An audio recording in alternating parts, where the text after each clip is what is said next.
Сакам да ви се заблагодарам најпрво за присуството на денешниот панел по повод Меѓународниот ден на социјалната правда, кој што навистина беше организиран прекрасно и на кој што имаше навистина панелисти кои што споделија прекрасни искуства.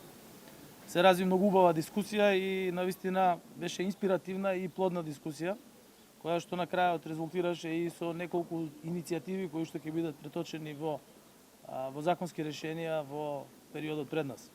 Оно што го кажав и внатре ќе го повторам и тука, пред медиумите, должноста на секоја влада е да работи на унапредување на животот и на квалитетот на животот на сите граѓани. Токму затоа нашите приоритети и политики како СДСМ ги креира и имплементира со фокусираност на обезбедување на социјална правда и еднаквост и достоинствено општество за сите наши граѓани. Најголемиот чекор кон социјалната правда кој го направи оваа влада е донесувањето на социјалната реформа во 2019 година. Направивме реформа во правата од социјална и детска заштита и за прв пат во јануари лани ги усогласивме издатоците за одделот на социјалната заштита со трошоците за живот.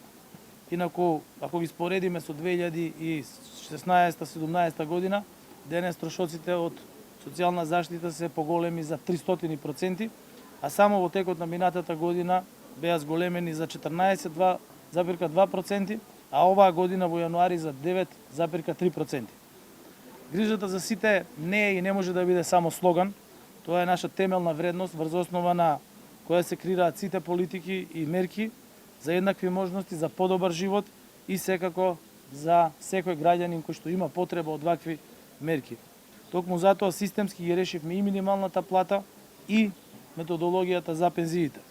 Просечната плата денес изнесува 630 евра, што се за 270 евра повеќе во семејниот буџет во однос на времето од 2016 година. Минималната плата со следното усогласување ќе биде над 22.500 денари, а се сеќаваме кога минималната плата беше само 8.000 денари.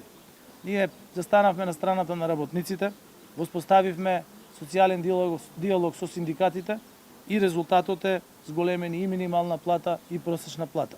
Воспоставивме и диалог со Сојузното здружение на пензионери. Напорно работевме со Министерството за труд и социјална политика и економските ресори и затоа денес имаме 6.400 денари поголема просечна пензија во однос на 2016 година. Минималната пензија е за 50% повисока исто така во однос на 2016 година. Пензионерите добиваат повеќе и пензиите ќе продолжат да растат со оглед на тоа дека воспоставивме методологија законски со која што секој март и секој септември пензиите ќе растат согласно трошоците за живот и просечната плата. Работевме во услови на 4 годишна голема криза, прво здравствена, потоа економска и енергетска.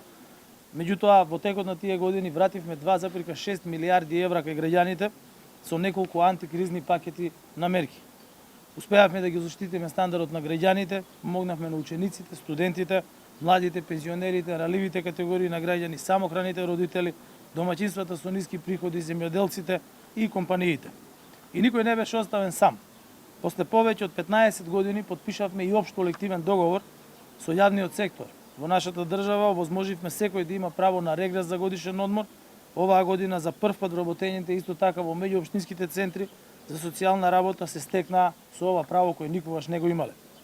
За 2023 година сите вработени добија регрес од 10.000 денари, а за 2024 година тој ќе биде поголем со оглед на тоа дека ќе биде 30% од просечната плата.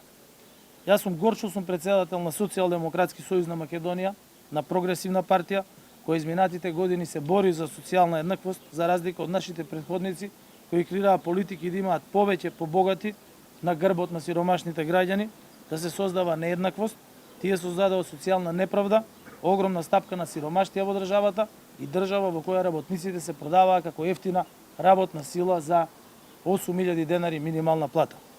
Ние ги идентификувавме клучните предизвици и направивме системски промени со што обезбедивме посигурна и подобра иднина на нашите граѓани. Тоа ни дава мотивација да продолжиме понатаму по истиот пат, да продолжиме да обезбедуваме подобри услови и европски стандарди за живот дома на нашите граѓани. Ви благодарам и сакам да им честитам на сите кои што се вклучени во обезбедувањето на социјални услуги. Тука пред се мислам на Министерството за труд и социјална политика, меѓутоа и на голем број институции во рамки на Министерството, во рамки на владата и секако на големиот невладин сектор кој што е вклучен во обезбедувањето на овие услуги и секако на странските меѓународни институции кои што помагаат во изработката и на законски решенија и на проекти и секако на воспоставување на голем број на активности кои не постоеле во нашата држава, а се надевам дека сето тоа ќе кулминира и со изработка на еден комплетно нов закон за социјално претприемништво, кој што ќе овозможи и законска регулатива, меѓутоа и регулирана помош за оние кои сакаат да се вклучат во економскиот живот, а за тоа се спречени во моментот. Ви благодарам.